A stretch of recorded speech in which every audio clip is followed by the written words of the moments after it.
Donc les bardeaux, en fait, on peut trouver l'explication sur Internet, on peut trouver dans certains ouvrages de maîtres, notamment de Joe Rinpoche, qui explique bien les bardeaux dans son ouvrage sur les petites instructions essentielles que je vous conseille, qui est vraiment, c'est un livre qui est vraiment pas épais, qui est vraiment tout petit. Mais alors, c'est vraiment des instructions essentielles. C'est voilà, il n'y a pas de fioritures. C'est l'enseignement direct. Voilà. Et donc de John Poche explique dans cet ouvrage du coup les bardeaux. Donc si vous n'avez pas assez avec les cours ou si vous oubliez, vous pouvez vous le procurer. C'est un super ouvrage en fait qui se lit et qui se relit. Alors, donc on va voir les bardeaux et ensuite on va voir, Rinpoche donne des petits conseils pour le moment de la mort en fait. Donc voilà, on va expliquer comment ça se passe et quels sont les conseils à suivre. Donc, dans l'esprit des Occidentaux, vous savez très bien que d'un côté il y a la vie, de l'autre côté il y a la mort. Hein. C'est deux termes qui sont complètement opposés, l'un blanc, l'autre noir éventuellement.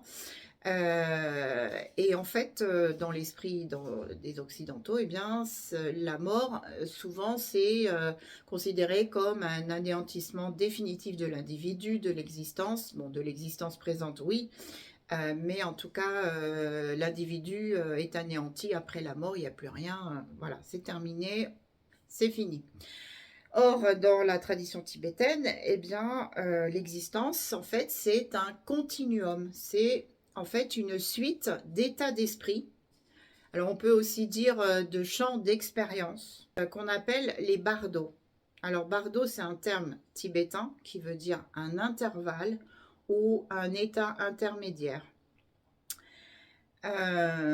Et donc, le processus du continuum, eh bien, se définit en fait en 6 bardos.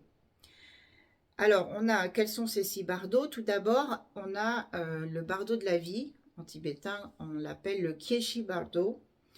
Et donc, ce bardo de la vie, en fait, il va décrire toute la partie de l'existence que l'on a actuellement, qui se situe dès l'entrée dans la matrice de la mère et qui commence là et qui se termine à la mort, bien sûr, au premier symptôme de la mort.